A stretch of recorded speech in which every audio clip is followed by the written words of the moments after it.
Students, अब हम जानेंगे हड़प्पा सभ्यता की भारतीय समाज को क्या देन है।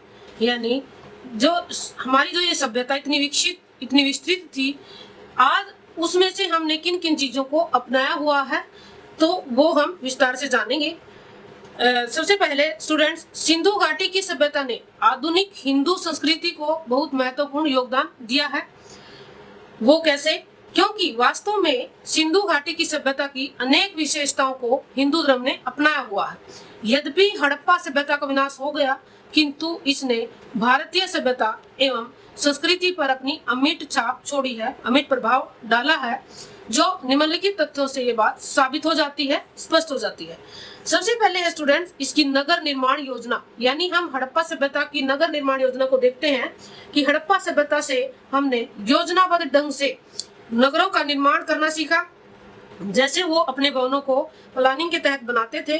भवनों के निर्माण में पक्की ईंटों का प्रयोग, खुले तथा हवादार भवन तथा 2 और उससे अधिक मंजिलों के भवनों का निर्माण भी हड़प्पा सभ्यता की ही देन है। यानी ये चीजें हमने उन्हीं से सीखी है। दूसरा है स्टूडेंट्स नगर प्रबंधन। हड़प्पा सभ्यता का नगर प्रबंधन सर्वोत्तम था। यानी इतना अच्छा था कि आज भी इतना अच्छा नगर प्रबंधन देखने को नहीं मिलता। सड़कें तथा गलियां चौड़ी बनाई जाती थी।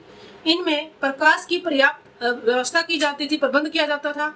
शहर में गंदे पानी के निकास के लिए नालियों की उत्तम व्यवस्था की जाती थी।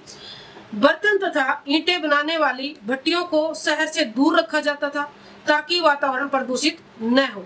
निस्संदेह आधुनिक नगर पालिकाओं की देन भी हड़प्पा सभ्यता ने ही हमें दी थी। यानी जो आज की हमारी प्रशासनिक व्यवस्था है नगर के बारे में, वो हमने हड़प्पा सभ्यता से ही सीखी है। तीसरा है नगर सुरक्षा प्रबंधन। हड़प्पा वासी नगरों की सुरक्षा को लेकर काफी जो है चिंतित थे। इसीलिए उन्होंने हड़प्पा कालीन जो नगर मिले हैं उनको दुर्गीकृत किया हुआ था। यानी उन में दुर्गों का निर्माण किया हुआ था और उनके चारों ओर उनकी सुरक्षा के लिए एक दीवार बनाई हुई थी। इस बात का संकेत है ये कि वे लोग नगर सुरक्षा को लेकर अत्यंत सजग थे और उन्होंने नगरों के को ऊंचे टीले पर बनाया हुआ था ताकि बाढ़ आने से ये बच सके। और वे लोग ग्रहों और नक्षत्रों के अध्ययन के आधार पर बाढ़ आने की संभावना पहले से ही जांच लेते थे। और ये सारी कला आज भी जैसे हम बाढ़ आने का पूर्व अनुमान लगा लेते हैं, तो ये सब हमने हड़प्पा वासियों से ही सीखा है। इन्होंने ही हमें बाढ़ों से नगरों की सुरक्षा का ढंग बताया है, जो आज हम पहले ही जान जाते हैं। फिर स्टूडेंट्स यातायात के साधन। उस समय जो पुरातत्वविदों को चीजें मिली हैं, जैसे बैलगाड़ियों व नावों के चित्र मिलना तथा खिलौने मिलना, हड़प्पा कालीन नगरों से जो मिले हैं, ये इस बात का संकेत है कि वे इनका प्रयोग यातायात के साधनों के लिए करते थे। और व्यापार के लिए बैलगाड़ियों तथा नावों का प्रयोग करना हमने हड़प्पा वासियों से सीखा है। और आज उसमें हमने उस थोड़ा आधुनिकीकरण भी कर लिया है यातायात के साधनों में। कपास का उगाना। पुरातत्वविदों को हड़प्पा सभ्यता से कपास उगाने के प्रमाण मिलना यह सिद्ध करता है कि पूरे विश्व में सबसे पहले कपास की खेती की शुरुआत हड़प्पा वासियों ने ही की थी। और यह हमारे समाज के लिए एक गौरव की बात है, क्योंकि सूती वस्त्र उद्योग के लिए कपास कच्चे माल के रूप में प्रयोग होता है। तो यानी कपास भी सबसे पहले हड़प्पा सभ्यता में ही उगाई गई होगी। फिर स्टूडेंट्स शिल्प कला।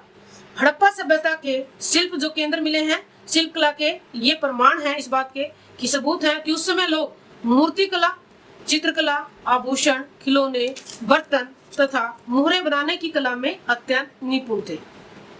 और भारतीय सभ्यताओं पर इनका गहरा असर दिखाई देता है। मनोरंजन के साधन।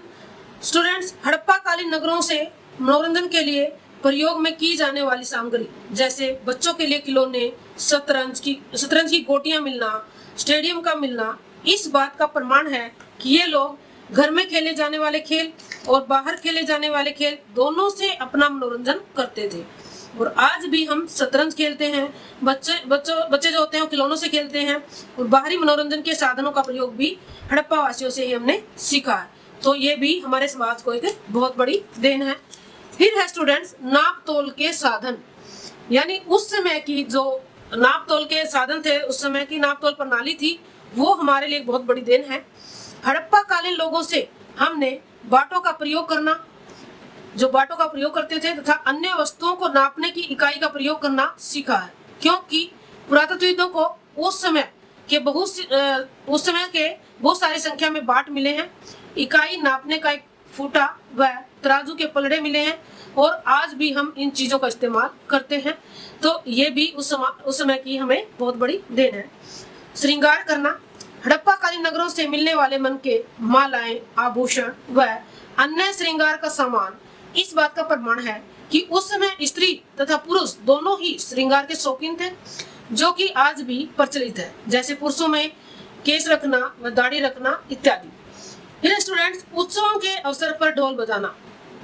विवाह तथा उत्सव के अवसर पर ढोल बजाने की परंपरा भी हड़प्पा सभ्यता की ही देन है। यानी वे लोग उत्सव पर ढोल बजाते थे और आज भी हम किसी भी उत्सव पर जब भी कोई कार्यक्रम होता है, जैसे शादी होती है या ऐसा कोई अवसर होता है खुशी का, तो उसमें हम ढोल बजाकर खुशी जाहिर करते हैं।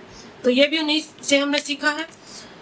फिर स्टूडेंट्स, चरखा काटना व चक्की बनाना। हड़प्पा कालीन नगरों से तकलियों का मिलना तथा पत्थर की चक्कियां व मसाला पीसने के पत्थर आज की तरह ही हैं। यानी जो चीजें उस समय मिली हैं वो चीजें एज इट इज हम आज भी उनको प्रयोग में लाते हैं। तो ये इस बात का प्रमाण है कि ये सब हमने हड़प्पा वासियों से ही सीखा है। पूजा पाठ करना, हड़प्पा सभ्यता की सबसे बड़ी देन धार्मिक क्षेत्र में थी। उस समय के देवी देवताओं जैसे मातृ देवी, शिव जी, अग्नि, जल, सूर्य, वृक्षों तथा नाग आदि की पूजा आज भी प्रचलित है। और हड़प्पा काल की तरह आज भी लोग भूत प्रेतों तथा जादू टोनों में विश्वास रखते हैं तथा उनसे बचने के लिए ताबीज आदि बांधते हैं। तो स्टूडेंट्स, ये सारी चीजें हमने उन्हीं से सीखी है। फिर है धार्मिक अवसर पर स्नान का महत्व। आधुनिक भारतीय समाज में धार्मिक अवसर पर जो नदियों तथा सरोवरों में स्नान करने की प्रथा प्रचलित है, वह भी वास्तव में हड़प्पा सभ्यता की ही देन है, क्योंकि उस समय मोहनजोदड़ो से एक विशाल स्नानागार मिला था और पुरातत्वविदों के अनुसार शायद वो किसी धार्मिक अवसर पर लोग उसमें स्नान करते होंगे। तो ये सारी चीजें हमने उन्हीं से सीखी हैं। अब हम निष्कर्ष में कह सकते हैं स्टूडेंट्स, अतः उपरोक्त विवरण के आधार पर यह बात स्पष्ट हो जाती है कि आधुनिक सामाजिक, आर्थिक व धार्मिक जीवन में प्रचलित अनेक रीति रिवाज हमें हड़प्पा सभ्यता के लोगों से ही मिले हैं और निस्संदेह हड़प्पा सभ्यता की देन सदैव अमर रहेगी और इसका वर्णन स्वर्ण अक्षरों में होता रहेगा। निस्संदेह हड़प्पा सभ्यता का पतन तो हो गया है, परंतु इस महाद्वीप में बाद में आने वाली सभ्यताओं पर कई अमिट छाप छोड़ गई है।